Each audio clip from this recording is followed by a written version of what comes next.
All that glitters, whether this Diwali, before this, or even 10 years ago, seems to be gold. This is an asset class which has left a lot of people breathless and a lot of analysts actually completely confounded with the returns that it's given. 20% annualized returns over a decade. Many pundits were saying about 3 years ago, the gold rally is over, the gold run is over, but hasn't happened.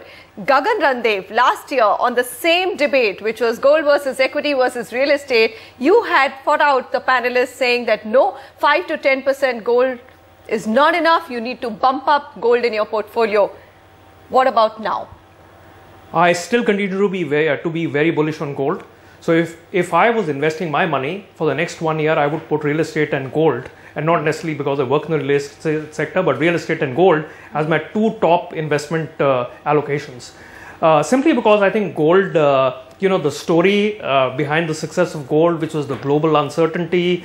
Europe continues to be having problems. But Europe seems to have worked out, it seems to be on the path of working out its problems. I don't think so. And I think what is going to, in fact, probably increase uncertainty is the fact that you also had the last round of quantitative easing which happened in the US, which is fueling a certain amount of money, which is again fueling asset buys. So I think most analysts, of economics, etc., pretty much understand that there is going to be an inverse relationship between currency, the US dollar, and gold. So people, when you look at the forecasting for the next year, they say the US dollar is going to depreciate and gold appreciate to that extent. So I continue to believe that gold should give you anything like a 15% kind of return over the next 12 to 18 months, maybe more. And any dip in gold is still a good buy. And that, along with real estate, are really my two biggest picks. All right, fair enough. Sameer's already picked real estate. Gagan has added gold to the list. Nitin Jain, with equities, would you also pick up gold? As I said earlier, gold is a very important asset class to have in one's portfolio.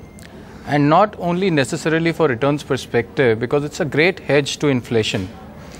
If you see the reason for the surge in gold. The question is how much gold in one's portfolio. If you go with the traditional theory, it says 5 to 10% is enough as a hedge to inflation. But is that enough now, looking at the kind of returns which have come in gold and just the quantitative easing and the kind of money supply which has come into economies?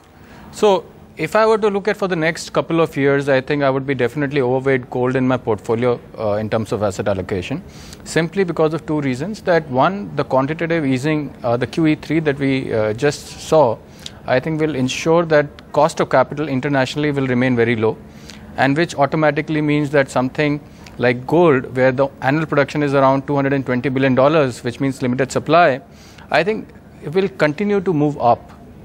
But as things ease out and people become more comfortable with the risk around us, and I don't know when that's going to happen, maybe it'll take 1 year, 2 years, 3 years, 4 years, the Euro problem, the US problem. But whenever that happens, I think the returns on gold will significantly come down on a compounded basis from if you're investing today. So the way I would see this is, if you were investing for a 2-year perspective, I think you might still want to be overweight, but if you're looking at a, let's say, 5 to 10 year kind of horizon, I would be equate on gold. Prashant, what about you? Would you also say be a bit overweight on gold at this point of time and then take a call every 12 months on seeing what's going on in the global economy? No, actually I'm going to take the reverse call. I like equity. I'll go into equity first, you will have real estate next, and gold. Actually, I'll reduce in case my portfolio has nearly 30-40% into gold at this point of time, I'll bring it down to around 10. I do not expect gold to go up any further. There will be correction actually, rather than even remaining stable at these levels. If equity has to go up, you will have other asset classes which will either slow down or it will come down further. So I stick to my view that gold is going to be coming down.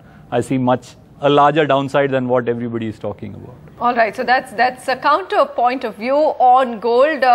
Gentlemen, I think I'm going to wrap here. Very interesting discussion, lovely insights from all of you. Thank you very much. And from everybody here on NDTV Profit, wishing you a very, very prosperous Deepavali and of course the year ahead. All right, so that was different asset classes, always contradictory opinions. Help us get some clarity in thought. ultimately it depends on your own risk appetite. Where would you like to put the money? But here it does seem that real estate is either number 1 or number 2. It hasn't really slipped to number 3 in anybody's list. So it continues to remain a preferred choice for your investments in the coming year.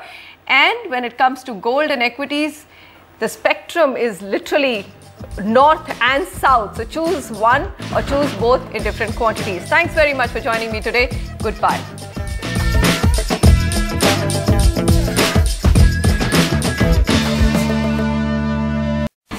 India's #1 news app just got even better. Download NDTV's new app. Fully optimized for retina display. Full screen view. Faster response time. And Sudoku. NDTV's new iPad app. Download now.